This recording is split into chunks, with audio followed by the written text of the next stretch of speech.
ಸುದ್ದಿಗಳನ್ನ quick ಆಗಿ ನೋಡ್ತಾ ಹೋಗೋಣ. ಧರ್ಮಸ್ಥಳದ ಬುರುಡೆ ಪ್ರಕರಣದ ತನಿಖೆ ಜೋರಾಗಿದೆ. ಎಸ್ಐಟಿ ಕಚೇರಿಯಲ್ಲಿ ಭಾರೀ ಬೆಳವಣಿಗೆಗಳು ನಡೀತಾ ಇವೆ. ಇವತ್ತು ಕೂಡ ಚಿನ್ನಯ್ಯನ ಜೊತೆ ಬೆಳತಂಗಡಿ ಸುತ್ತ ಮೊಹಜರು ನಡೆಸಲಾಗಿದೆ. ಈ ಮಧ್ಯೆ ಚಿನ್ನಯ್ಯನ ಕಸ್ಟಡಿ ಇವತ್ತು ಅಂತ್ಯವಾಗ್ತಾ ಇದೆ. ಹೀಗಾಗಿ ಚಿನ್ನಯ್ಯನ ಹೇಳಿಕೆಗೆ ಪಕ್ಕಾ ದಾಖಲೆ ಸಂಗ್ರಹ ಮಾಡ್ತಾ ಇರುವ ಎಸ್ಐಟಿ ತನಿಖೆಗೆ ವೇಗ ಕೊಟ್ಟಿದೆ. ಸುಜಾತಾ ಭಟ್ ಪರ ವಕೀಲ ಮಂಜುನಾಥ್ ಮೇಲೆ ಎಫ್ಐಆರ್ ದಾಖಲು ಹಿನ್ನೆಲೆ ವಿಚಾರಣೆಗೆ ಹಾಜರಾಗುವಂತೆ ಬೆಳತಂಗಡಿ ಪೊಲೀಸರು ನೋಟಿಸ್ ಕೊಟ್ಟಿದ್ದಾರೆ. ಬೆಂಗಳೂರಿಗೆ ತೆರಳಿ ಬೆಳತಂಗಡಿ ಪೊಲೀಸರು ನೋಟಿಸ್ ಕೊಟ್ಟಿದ್ದು ಸೆಪ್ಟೆಂಬರ್ 7ರಂದು ಖುದ್ದು ವಿಚಾರಣೆಗೆ ಹಾಜರಾಗುವಂತೆ ಸೂಚನೆ ಕೊಟ್ಟಿದ್ದಾರೆ. ಧರ್ಮಸ್ಥಳದ ವಿರುದ್ಧ ಷಡ್ಯಂತ್ರ ರೂಪಿಸಲಾಗಿದೆ ಎಂಬ ಆರೋಪ ಗಂಭೀರವಾಗಿ ಕೇಳಿಬರ್ತಾ ಇದೆ. ಈ ಹಿನ್ನೆಲೆ ಕೇಸ್ಗೆ ಜಾರಿ ನಿರ್ದೇಶನಾಲಯ ಸದ್ದಿಲ್ಲದೆ ಎಂಟ್ರಿ ಕೊಟ್ಟಿದೆ ಎನ್ನಲಾಗಿದೆ. ಷಡ್ಯಂತ್ರ ರೂಪಿಸಲು ವಿದೇಶಗಳಿಂದ ಫಂಡಿಂಗ್ ಬಂದಿದೆ ಎಂಬ ದೂರು ಆಧರಿಸಿ ಇಡಿ ಮಾಹಿತಿ ಸಂಗ್ರಹಿಸ್ತಾ ಇದೆ. ರಾಜ್ಯದ 2 ಎನ್ಜಿಒ ಸಂಸ್ಥೆಗಳಾದ ವಡನಾಡಿ ಹಾಗೂ ಸಂವಾದ ಸಂಸ್ಥೆಗಳ ಬ್ಯಾಂಕ್ ವಿವರಗಳನ್ನು ಕಲೆ ಹಾಕ್ತಿದೆ. ಬ್ಯಾಂಕ್ ವಿವರ ನೀಡುವಂತೆ ಬ್ಯಾಂಕ್ ಅಧಿಕಾರಿಗಳು ಮತ್ತು ಪೊಲೀಸರಿಗೆ ಇಡಿ ಕೇಳಿದೆ. ಧರ್ಮಸ್ಥಳ ಕೇಸ್ ವಿಚಾರವಾಗಿ ಮಾತನಾಡಿದ ಸಚಿವ ಪರಮೇಶ್ವರ್, ಧರ್ಮಸ್ಥಳ ಪ್ರಕರಣದ ಬಗ್ಗೆ ಎಸ್ಐಟಿ ತನಿಖೆ ನಡೀತಾ ಇದೆ. ಎನ್ಐಎ ತನಿಖೆಗೆ ಪ್ರಕರಣ ಕೊಡೋದಿಲ್ಲ, ಅದರ ಅಗತ್ಯವೂ ಇಲ್ಲ.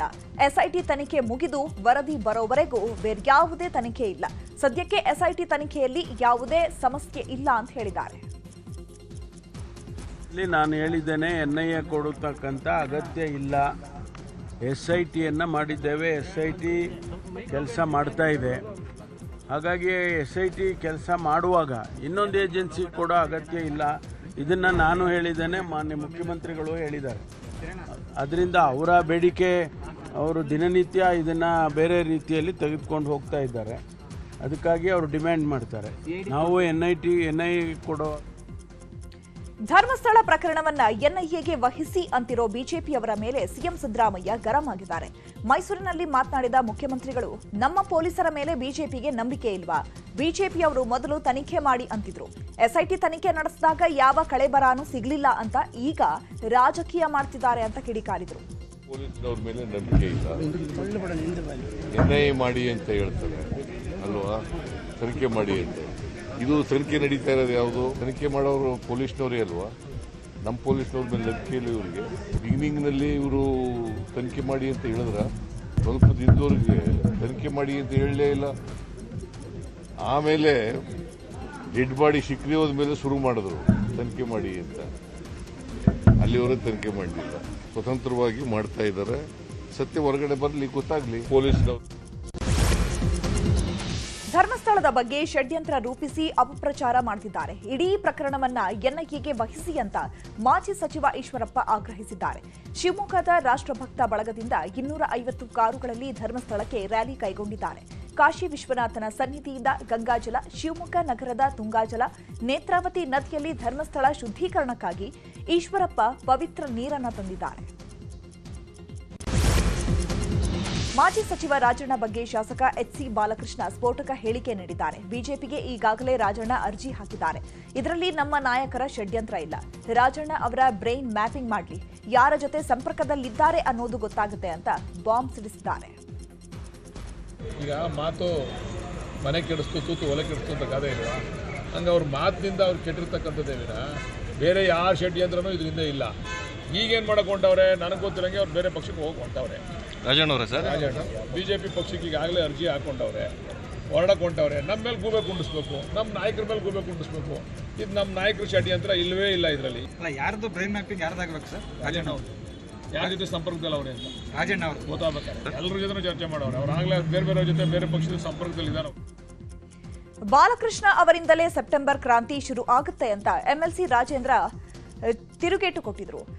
ಬಾಲಕೃಷ್ಣ ಅವರ ಟೀಮ್ ಬಿಜೆಪಿಗೆ ಹೋಗಬಹುದು, ಸಿಎಂ ಮಾಡ್ತೀನಿ ಅಂದ್ರೆ ಬಿಜೆಪಿಗೆ ಹೋಗಬಹುದು ಅಂತ ಅಪ್ಪನ ಬಗ್ಗೆ ಮಾತನಾಡಿದಂತಹ ಬಾಲಕೃಷ್ಣಗೆ ರಾಜಣ್ಣ ಕೌಂಟರ್ ಕೊಟ್ಟಿದ್ದಾರೆ.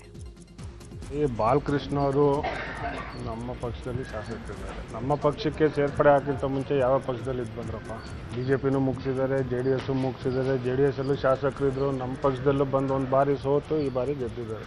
ಈ ಒಬ್ಬೊಬ್ರಿಗೆ ಏನಾಗುತ್ತೆ ಅಂತ ಹೇಳಿದ್ರೆ ಮಾತಾಡೋದು ದಾಟಿ ತೆವಲಿರುತ್ತೆ, ಒಬ್ಬೊಬ್ರಿಗೆ ಇಲ್ಲ ತೀಟೆ ಇರುತ್ತೆ. ಅದನ್ನು ತೀರಿಸ್ಕೊಬೇಕು ಅಂತ ಹೇಳಿದ್ರೆ ಈ ರೀತಿ ಮಾತಾಡ್ತಾರೆ. ಈಗ ರಾಜಣ್ಣವ್ರು ಹೇಳಿದ್ರಪ್ಪ, ಸೆಪ್ಟೆಂಬರ್ ಆದಮೇಲೆ ಕ್ರಾಂತಿ. ಆ ಕ್ರಾಂತಿ ಏನಂದರೆ ಇವ್ರುಗಳೆಲ್ಲ BJPಗೆ ಹೋಗ್ಬೋದು. ಯಾರು ನಮ್ಮ ಮೇಲೆ ಆಪಾದನೆ ಮಾಡ್ತಿದ್ದಾರೆ, ರಾಜಣ್ಣವ್ರ ಮೇಲೆ ಮಾಡ್ತಿದ್ದಾರೆ, ನಾಳೆ ಬೆಳಿಗ್ಗೆ ಇವರೇ ಬಿಜೆಪಿಗೆ ಹೋದ್ರೆ ಆಶ್ಚರ್ಯನೂ ಪಡಂಗಿಲ್ಲ. ಭೋವಿ ನಿಗಮದಲ್ಲಿ ಭಾರೀ ಪ್ರಮಾಣದ ಭ್ರಷ್ಟಾಚಾರ ನಡೆದಿದೆ ಅನ್ನೋ ಆರೋಪ ಕೇಳಿಬಂದಿತ್ತು. ಈ ಬಗ್ಗೆ ನ್ಯೂಸ್ 18 ವಿಸ್ತೃತ ವರದಿ ಮಾಡಿತ್ತು. ಈ ಕುರಿತು ಪ್ರತಿಕ್ರಿಯೆ ನೀಡಿದ ಶಾಸಕ ಸುನಿಲ್ ಕುಮಾರ್ ಅವ್ಯವಹಾರದ ಹೊಣೆ ಹೊತ್ತು ಸಮಾಜ ಕಲ್ಯಾಣ ಇಲಾಖೆ ಸಚಿವ ಮಹದೇವಪ್ಪ ಕೂಡ ರಾಜೀನಾಮೆ ನೀಡಬೇಕು ಅಂತ ಆಗ್ರಹಿಸಿದ್ರು. ಇದು 60 ಡಿಗ್ರಿಗೂ ಮೀರಿದ ಕಮಿಷನ್, 60%ಗೂ ಮೀರಿದಂತಹ ಕಮಿಷನ್ ಸರ್ಕಾರ ಅನ್ನೋದು ಗೊತ್ತಾಗಿದೆ.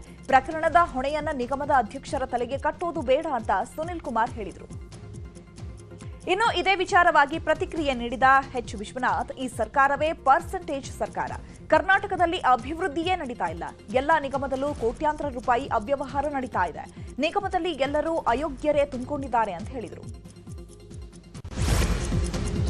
ಚಿತ್ರದುರ್ಗ ಶಾಸಕ ಕೆಸಿ ವೀರೇಂದ್ರ ಪಪ್ಪಿ ಮನೆ ಮೇಲೆ ಮತ್ತೆ ನಿನ್ನೆ ಇಡಿ ದಾಳಿ ಮಾಡಿತ್ತು. ಆನ್ಲೈನ್ ಬೆಟ್ಟಿಂಗ್ ಆಪ್ಗಳಿಗೆ ಅಕ್ರಮ ಹಣ ವರ್ಗಾವಣೆ ಹಿನ್ನೆಲೆ ದಾಳಿ ನಡೆಸಲಾಗಿದೆ. ಶಾಸಕ ಕೆಸಿ ವೀರೇಂದ್ರಗೆ ಸೇರಿದ 6 ಕಾರುಗಳನ್ನು ಜಪ್ತಿ ಮಾಡಲಾಗಿದೆ. 2 Benz, 1 Innova hybrid, 2 Innova, 1 Scorpio ಸೇರಿದಂತೆ 6 ಕಾರು ಜಪ್ತಿ ಮಾಡಲಾಗಿದೆ. 6 ಕಾರುಗಳನ್ನು ಜಪ್ತಿ ಮಾಡಿ ಬೆಂಗಳೂರಿಗೆ ವಾಪಸ್ಸಾಗಿದ್ದಾರೆ ಇಡಿ ಅಧಿಕಾರಿಗಳು. ನಿನ್ನೆಯಿಂದ ಗ್ರೇಟರ್ ಬೆಂಗಳೂರು ಅಥಾರಿಟಿ ಆಡಳಿತ ಅಧಿಕೃತವಾಗಿ ಜಾರಿಯಾಗಿದೆ. ಈ ಹಿನ್ನೆಲೆ ಬಿಬಿಎಂಪಿ ನಾಮಫಲಕ ಬದಲಾವಣೆ ಮಾಡಲಾಗಿದೆ. ಬೃಹತ್ ಬೆಂಗಳೂರು ಮಹಾನಗರ ಪಾಲಿಕೆ ಎಂದಿದ್ದ ನಾಮಫಲಕವನ್ನ ಇದೀಗ ಗ್ರೇಟರ್ ಬೆಂಗಳೂರು ಪ್ರಾಧಿಕಾರ ಅಂತ ಬದಲಾವಣೆ ಮಾಡಲಾಗಿದೆ.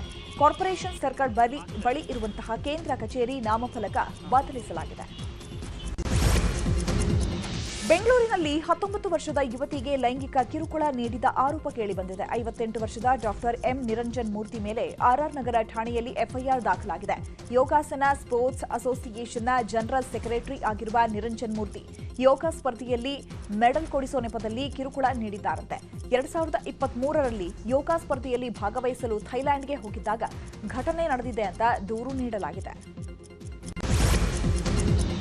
ನ್ಯಾಯಾಲಯದ ಆದೇಶ ಪಾಲಿಸದ ಹಿನ್ನೆಲೆ ಬಾಗಲಕೋಟೆ ಡಿಸಿ ಕಚೇರಿಯನ್ನ ಜಪ್ತಿ ಮಾಡಲಾಗಿದೆ. ಭೂ ಸ್ವಾಧೀನ ಪರಿಹಾರ ಧನ ವಿತರಿಸಲು ನ್ಯಾಯಾಲಯ ಆದೇಶ ಮಾಡಿತು. ಸಂತ್ರಸ್ತರ ಪುನರ್ವಸತಿಗಾಗಿ ಸ್ವಾಧೀನಪಡಿಸಿಕೊಂಡಿದ್ದ ಭೂಮಿಗೆ 170 ಕೋಟಿ ಪರಿಹಾರ ಕೊಡಲು ಕೋರ್ಟ್ ಸೂಚಿಸಿತ್ತು. ಆದರೆ ಆದೇಶ ಬಳಿಕವೂ ಪರಿಹಾರ ನೀಡದ ಹಿನ್ನೆಲೆ ಕಚೇರಿ ಜಪ್ತಿ ಮಾಡಲಾಗಿದೆ. ಅಮೆರಿಕದ ಫ್ಲೋರಿಡಾದಲ್ಲಿ ನೆಲೆಸಿದ್ದ ಕೋಲಾರ ಮೂಲದ ಜಿಮ್ ಟ್ರೈನರ್ ಹಾಗೂ ಫಿಸಿಯೋಥೆರಪಿಸ್ಟ್ ಸುರೇಶ್ ಕುಮಾರ್ ಅಪಘಾತದಲ್ಲಿ ಸಾವನ್ನಪ್ಪಿದ್ದಾರೆ. ಕಳೆದ ಶುಕ್ರವಾರ ಫ್ಲೋರಿಡಾದಿಂದ ಟೆಕ್ಸಾಸ್ಗೆ ಕಾರ್ ಡ್ರೈವಿಂಗ್ ಮಾಡ್ತಾ ಇದ್ದಂತಹ ಸಂದರ್ಭದಲ್ಲಿ ಅಪಘಾತ ಸಂಭವಿಸಿತ್ತು. ಗಾಯಗೊಂಡಿದ್ದ ಸುರೇಶ್ ಅವರನ್ನ ಟೆಕ್ಸಾಸ್ನಲ್ಲಿ ಆಸ್ಪತ್ರೆಗೆ ದಾಖಲಿಸಲಾಗಿತ್ತು. ಆದರೆ ಚಿಕಿತ್ಸೆ ಫಲಕಾರಿಯಾಗದೆ ಸಾವನ್ನಪ್ಪಿದ್ದು ಕೋಲಾರ ನಿವಾಸದಲ್ಲಿ ಪೋಷಕರ ಆಕ್ರಂದನ ಮುಗಿಲು ಮುಟ್ಟಿದೆ. ಸಂತಾನಹರಣ ಚಿಕಿತ್ಸೆಗೆಂದು ಆಸ್ಪತ್ರೆಗೆ ದಾಖಲಾಗಿದ್ದ ಮಹಿಳೆ ಸಾವನ್ನಪ್ಪಿರುವ ಘಟನೆ ಕೊಪ್ಪಳದ ಹಿರೇವಂಕಲಕುಂಟಿ ಸರ್ಕಾರಿ ಆಸ್ಪತ್ರೆಯಲ್ಲಿ ನಡೆದಿದೆ. 25 ವರ್ಷದ ಮಲ್ಲಮ್ಮ ಮೃತ ದುರ್ದೈವಿ. ನಿನ್ನೆ ಬೆಳಗ್ಗೆ ಶಸ್ತ್ರಚಿಕಿತ್ಸೆಗಾಗಿ ಅನೆಸ್ಥೇಷಿಯಾ ನೀಡಲಾಗಿತ್ತು. ಚುಚ್ಚುಮದ್ದು ನೀಡಿದ ಸ್ವಲ್ಪ ಸಮಯದಲ್ಲಿ ಮಲ್ಲಮ್ಮ ಅಸ್ವಸ್ಥಳಾಗಿದ್ದಾಳೆ. ವೈದ್ಯರ ನಿರ್ಲಕ್ಷ್ಯ ಅಂತ ಆರೋಪಿಸಿ ಜಿಲ್ಲಾಸ್ಪತ್ರೆಯ ಮುಂದೆ ಕುಟುಂಬಸ್ಥರು ಆಕ್ರೋಶವನ್ನ ವ್ಯಕ್ತಪಡಿಸಿದ್ದಾರೆ. ತನಿಖೆ ಮಾಡಿಸುವುದಾಗಿ ಜಿಲ್ಲಾ ವೈದ್ಯಾಧಿಕಾರಿಗಳು ಹೇಳಿದ್ದಾರೆ. ಆಸ್ತಿಗಾಗಿ ಮಗನೇ ತಂದೆಗೆ ಬ್ಲಾಕ್ ಮೇಲ್ ಮಾಡಿ ಜೈಲು ಸೇರಿರುವ ವಿಚಿತ್ರ ಘಟನೆ ಮಂಡ್ಯದಲ್ಲಿ ನಡೆದಿದೆ. ಮದ್ದೂರಿನ ರಿಯಲ್ ಎಸ್ಟೇಟ್ ಉದ್ಯಮಿ ಸತೀಶ್ಗೆ ಅವರ ಮಗ ಪ್ರಣವ್ ಬ್ಲಾಕ್ ಮೇಲ್ ಮಾಡಿದ್ದಾನೆ. ಸತೀಶ್ ಅವರ ಫೋಟೋ ಹಾಗೂ ವಾಯ್ಸ್ ಎಡಿಟ್ ಮಾಡಿ ವಾಟ್ಸ್ಆಪ್ ಗ್ರೂಪ್ಗೆ ಕಳುಹಿಸಿ ಹಣ ಕೊಡುವಂತೆ ಬೆದರಿಕೆ ಹಾಕಿದ್ದಾನೆ. ಇದರಿಂದ ಬೇಸತ್ತ ತಂದೆ, ಮಗ ಹಾಗೂ ಇತರರ ವಿರುದ್ಧ ದೂರು ದಾಖಲಿಸಿದ್ರು. ಆರೋಪಿಗಳನ್ನು ಅರೆಸ್ಟ್ ಮಾಡಲಾಗಿದ್ದು ನ್ಯಾಯಾಂಗ ಬಂಧನ ವಿಧಿಸಲಾಗಿದೆ. ಬೀದರ್ ಜಿಲ್ಲೆಯಲ್ಲಿ ಕೆಲವು ದಿನಗಳಿಂದ ಸುರಿದ ಧಾರಾಕಾರ ಮಳೆಗೆ ಮಾಂಜ್ರಾ ನದಿಗೆ ಅಪಾರ ಪ್ರಮಾಣದ ನೀರು ಹರಿದು ಬರ್ತಾ ಇದೆ. ಪ್ರವಾಹ ಉಂಟಾಗಿ ನದಿ ಪಾತ್ರದ ರೈತರು ಕಂಗಾಲಾಗಿದ್ದಾರೆ. ಜಮೀನುಗಳು ಜಲಾವೃತವಾಗಿವೆ. ಔರಾದ ತಾಲೂಕಿನ ಹಲವು ಗ್ರಾಮಗಳಲ್ಲಿ ಮೊಣಕಾಲುದ್ದದ ಕೆಸರಿನಲ್ಲಿಯೇ ತೆರಳಿ ಹೆಸರು ಹಾಗೂ ಉದ್ದು ಬೆಳೆಯನ್ನ ಹೊರತರಲು ರೈತರು ಹರಸಾಹಸ ಪಟ್ಟಿದ್ದಾರೆ. ಭಾರೀ ಮಳೆಯಿಂದ ಅಪಾರ ಪ್ರಮಾಣದ ಬೆಳೆ ನಾಶವಾಗಿದೆ. ಈ ಹಿನ್ನೆಲೆ ಬೀದರ್ ಸಂಸದ ಸಾಗರ್ ಖಂಡ್ರೆ ಕಲಬುರಗಿ ಜಿಲ್ಲೆಯ ಚಿಂಚೋಳಿ ತಾಲೂಕಿನ ಹಲವು ಗ್ರಾಮಗಳಿಗೆ ಭೇಟಿ ನೀಡಿ ಬೆಳೆ ಹಾನಿ ವೀಕ್ಷಣೆ ಮಾಡಿದ್ದಾರೆ. ಸೋಮಲಿಂಗದಹಳ್ಳಿ, ಚಿಕ್ಕಲಗದಹಳ್ಳಿ, ಪೊಲಕಪಳ್ಳಿ ಗ್ರಾಮದ ರೈತರ ಜಮೀನುಗಳಿಗೆ ಭೇಟಿ ನೀಡಿದ್ದಾರೆ. ಉದ್ದು, ಹೆಸರು, ಹತ್ತಿ, ಸೋಯಾ ಸೇರಿದಂತೆ ಇತರೆ ಬೆಳೆಗಳನ್ನು ವೀಕ್ಷಣೆ ಮಾಡಿ ರೈತರಿಂದ ಮಾಹಿತಿ ಪಡೆದಿದ್ದಾರೆ. ಬೆಳೆ ವಿಮೆ ಕೊಡಿಸುವ ಭರವಸೆ ಕೊಟ್ಟಿದ್ದಾರೆ. ಬೆಂಗಳೂರಲ್ಲಿ ಒಂದೇ ದಿನ 6 ಲಕ್ಷಕ್ಕೂ ಅಧಿಕ ದಂಡ ವಸೂಲಿ ಮಾಡಲಾಗಿದೆ. ಕಬ್ಬನ್ ಪಾರ್ಕ್ ಸಂಚಾರಿ ಠಾಣೆಯಲ್ಲಿ ಒಂದೇ ದಿನ 2,190 ಕೇಸ್ ದಾಖಲಿಸಿ 6,28,000 ದಂಡ ವಸೂಲಿ ಮಾಡಲಾಗಿದೆ. ಇನ್ನು ಇದೇ ಠಾಣೆಯ ಎಎಸ್ಐ ಜಯಣ್ಣ 2,20,000ಕ್ಕೂ ಅಧಿಕ ದಂಡ ವಸೂಲಿ ಮಾಡಿದ್ದಾರೆ. ಎಎಸ್ಐ ಜಯಣ್ಣ ಅವರ ಕೆಲಸಕ್ಕೆ ಹಿರಿಯ ಅಧಿಕಾರಿಗಳು ಪ್ರಶಂಸೆ ವ್ಯಕ್ತಪಡಿಸಿದ್ದಾರೆ. ಅಕ್ರಮವಾಗಿ ಗೋಮಾಂಸ ಸಾಗಿಸ್ತಾ ಇದ್ದ ವಾಹನವನ್ನ ಹಿಂದೂ ಸಂಘಟನೆ ಕಾರ್ಯಕರ್ತರು ತಡೆದಿದ್ದಾರೆ. ಬಾಗಲಕೋಟೆ ಜಿಲ್ಲೆಯ ಬೀಳಗಿ ತಾಲೂಕಿನ ಸಿನಗಾ ಕ್ರಾಸ್ ಬಳಿ ಈ ಘಟನೆ ನಡೆದಿದೆ.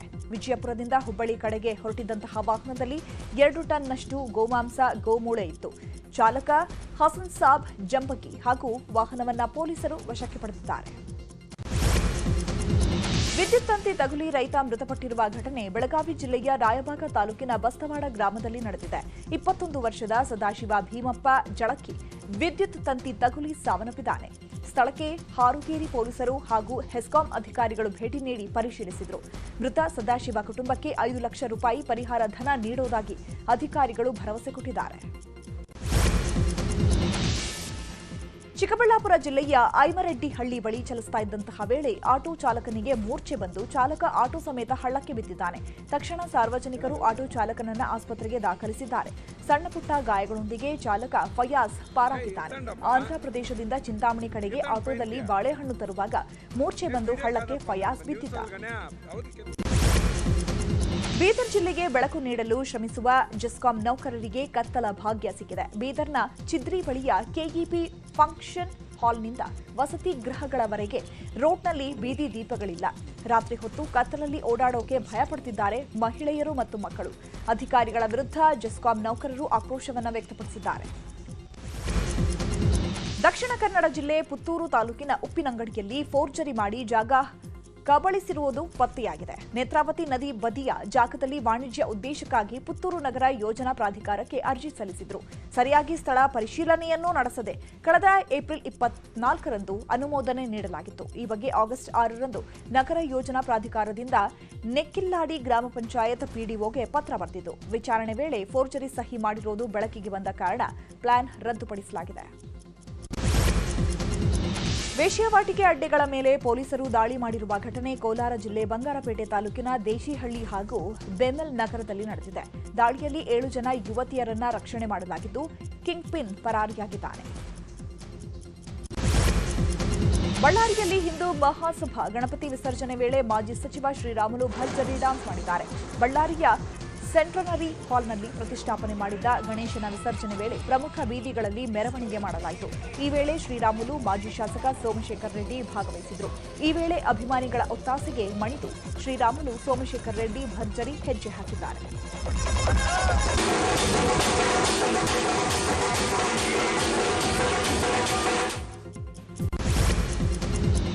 ಹುಬ್ಬಳ್ಳಿಯಲ್ಲಿ 7ನೇ ದಿನದ ಗಣೇಶ ವಿಸರ್ಜನೆ ಸಂಭ್ರಮದಿಂದ ನಡೆಯಿತು. ಹುಬ್ಬಳ್ಳಿಯ ವಿವಿಧೆಡೆ ಸಾರ್ವಜನಿಕ ಸ್ಥಳಗಳಲ್ಲಿ ಪ್ರತಿಷ್ಠಾಪನೆ ಮಾಡಿರುವ ಗಣೇಶ ಮೂರ್ತಿಗಳನ್ನು ಮೆರವಣಿಗೆಯಲ್ಲಿ ಕೊಂಡೊಯ್ಯಲಾಯಿತು.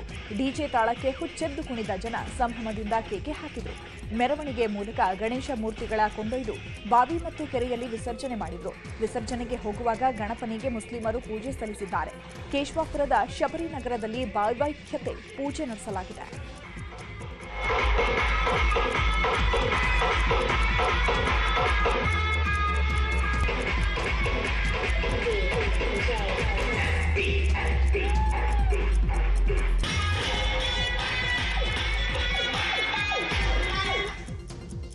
ವಿಜಯಪುರದಲ್ಲೂ 7ನೇ ದಿನದ ಗಣೇಶ ವಿಸರ್ಜನೆ ಕಾರ್ಯ ಅದ್ದೂರಿಯಾಗಿ ನಡೆದಿದೆ. ಪ್ರಮುಖ ವೃತ್ತಗಳಲ್ಲಿ ರಾತ್ರಿ ಇಡೀ ಮೆರವಣಿಗೆ ಮಾಡಿ ಬೆಳಗಿನ ಜಾವ ಗಣೇಶ ಮೂರ್ತಿಗಳ ವಿಸರ್ಜನೆ ಮಾಡಲಾಯಿತು. ಕಲಾ ತಂಡಗಳು ಮೆರವಣಿಗೆಗೆ ಮೆರುಗು ತುಂಬಿದ್ವು. ವಿಜಯಪುರ ನಗರದಾದ್ಯಂತ ಪೊಲೀಸರು ಭಾರೀ ಭದ್ರತೆ ಒದಗಿಸಿದರು.